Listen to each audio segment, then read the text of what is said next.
Bonjour à tous. Dans cette vidéo, nous allons apprendre à calculer la longueur d'un des côtés d'un triangle rectangle en utilisant le théorème de Pythagore. Alors, on utilise le théorème de Pythagore à une condition que les triangles est rectangle. Donc ici, il est rectangle en E. Donc on voit bien l'angle droit, d'après le codage. Donc allons-y. Alors d'abord, tout de suite, vous devez écrire l'hypothèse, ce qu'on sait. D'accord? Donc on sait que, voilà, donc j'écris l'hypothèse de Pythagore. Donc on sait que EFG est un triangle rectangle. D'accord?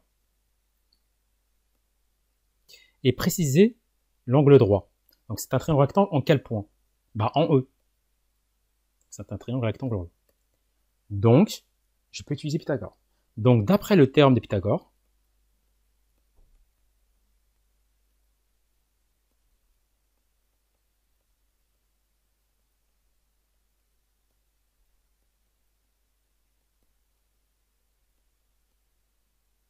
on a, donc ici je vais écrire la formule.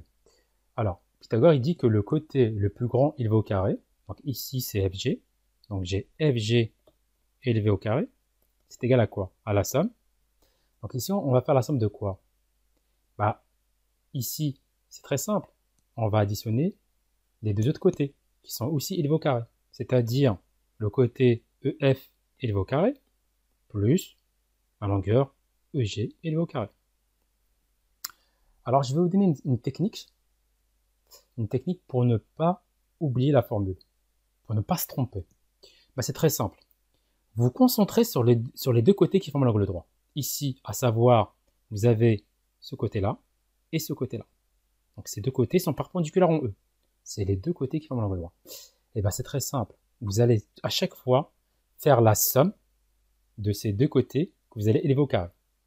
Donc ici, j'ai bien ici EF élevé au carré, d'accord, plus EG élevé au carré. Et bien ces deux côtés que je vais chacun élever au carré, je vais les additionner et je vais dire que c'est égal au troisième côté. D'accord? Qui est FG. D'accord? Donc allons-y. Je remplace les valeurs que je connais. Donc FG, bah, c'est 10. Donc 10 au carré. Et n'oubliez pas que ce FG, pourquoi c'est le côté le plus grand? Parce que c'est le côté qui est opposé à l'angle droit. D'accord? Vous voyez? Il est bien opposé à l'angle droit. Il est en face de l'angle droit. D'accord? Donc c'est le côté le plus grand. Retenez bien ça. Ensuite, moi ce que je cherche, c'est EF. Donc EF, je ne connais pas. Hein. Donc EF au carré plus, et cette fois-ci, je vais remplacer EG par sa valeur. C'est 6. Donc 6 élevé au carré. Que veut dire 10 au carré? Retenez bien ça. 10 au carré, ça veut dire 10 fois 10. Bah, 10 fois 10, ça fait 100. Égal EF élevé au carré plus 6 élevé au carré. Ça veut dire quoi 6 élevé au carré? Ça veut dire 6 fois 6. On multiplie par lui-même. Attention à ne pas confondre avec 6 fois 2. Ça n'a rien à voir. Quand vous voyez un nombre élevé au carré, ça veut dire qu'on le multiplie par lui-même. Donc 6 fois 6, ça fait 36. Ensuite, ensuite, je vais faire une soustraction. Pourquoi? Puisque ici, regardez bien, on voit que EF carré plus 36 doit donner au total 100. Donc on a le résultat total qui est 100. Donc je dis que EF carré, c'est le résultat total qui est 100, moins 36. Donc j'obtiens quoi? EF carré égale, alors 100 moins 36, ça donne 64. On est d'accord? Et donc pour passer de EF carré à EF, je n'oublie pas d'utiliser la touche de ma calculatrice. Et ici, je n'ai pas besoin, hein, il suffit de connaître sa table de multiplication, je vais vous expliquer pourquoi. Donc EF, c'est égal à quoi? C'est égal à racine carrée de 64. Et donc, à votre avis, dans quelle table on obtient la valeur 64? Ben, dans la table de 8. 8 fois quoi donne 64? Ben, 8 fois 8. Donc EF, c'est égal à 8 cm. Pourquoi? Parce que 8 fois 8, ça fait 64. Donc la racine carrée de 64, c'est égal à 8.